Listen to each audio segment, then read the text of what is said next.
Hi, and welcome to another 2-minute tech tip. First, let me start by apologizing for the fact that this is definitely going to be more than 2 minutes. But what I want to show you today I think is cool enough that I want to make sure you get a real idea of just the potential of it. So again, that's the reason for the extra length here. Second thing I want to say is thank you to Joe Santamore at FA for bringing this to our attention here in the building. A lot of people really excited about it already, so thank you, Joey. The site that you're seeing in front of you right now is called Plickers.com. Putting the web address up so you can see it a little better. It's a free service, it's a free website, and also free apps. You can see here on the page that you can get an app for any Apple devices, and you can also get a Google Android app as well. So you can do this on an iPhone, an iPod Touch, an iPad, whatever. Same thing over here, any kind of Android tablet or phone will work as well. Now, what does Plickers do? Well, it lets you, the teacher, kind of get the temperature of the room, do some formative assessment, and what's really nice about this is that as opposed to other things like Poll Everywhere or services like that where each student needs a device in order to be able to answer, the only person that needs a device is you, the teacher. The rest of it is really low tech, extremely low tech, okay?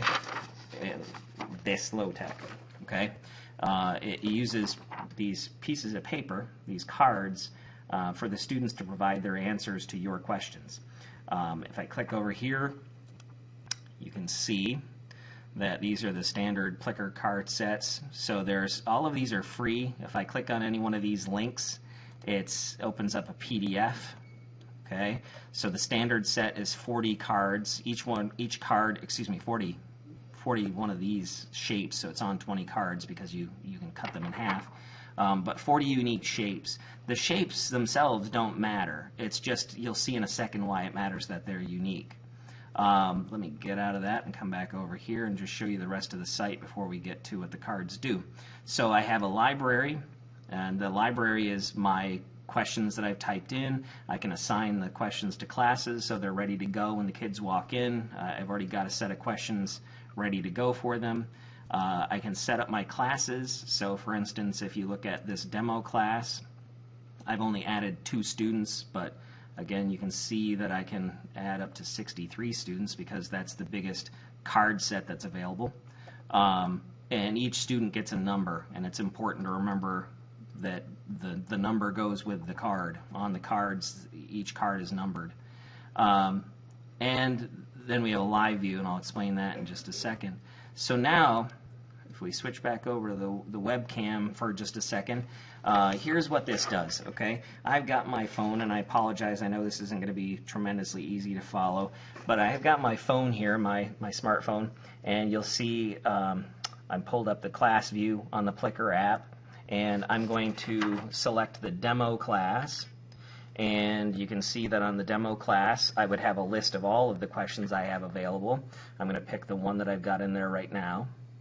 Okay, and it's showing me the question and the choices, so I could just, instead of having to put this up on a smartboard, which I could do this ahead of time and have it up on a PowerPoint or a notebook file or whatever and have each question so the kids could read it.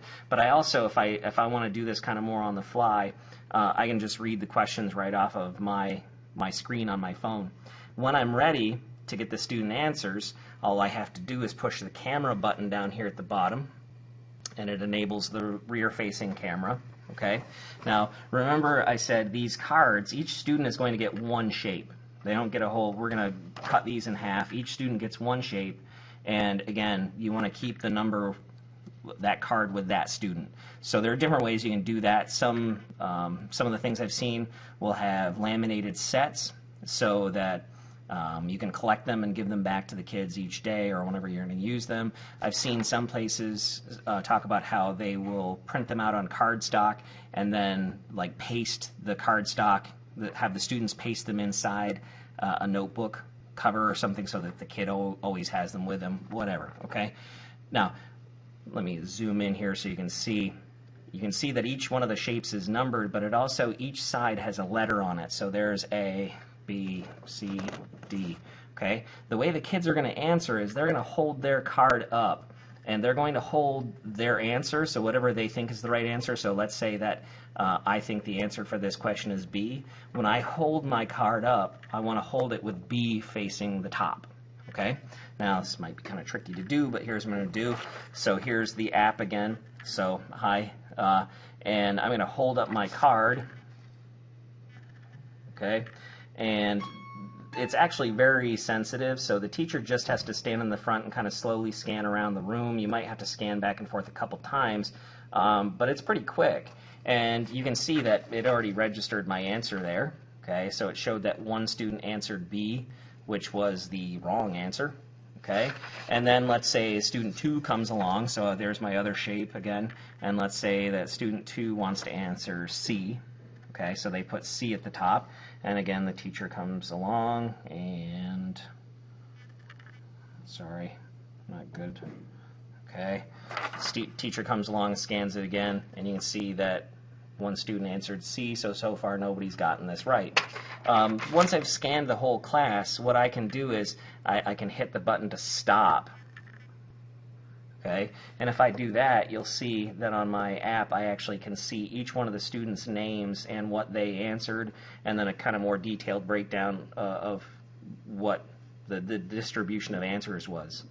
Okay, so again, I mean, think about it. For on-the-fly formative assessment, this is really simple, and it takes away one of the problems that is always perennial in any classroom when you talk about bring your own device, and that is how do you deal with students who don't have devices. With this, they don't need them.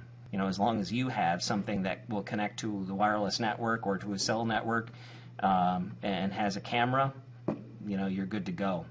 So again, Plickers.com is the address, and I would definitely encourage you to give it a try. So enjoy.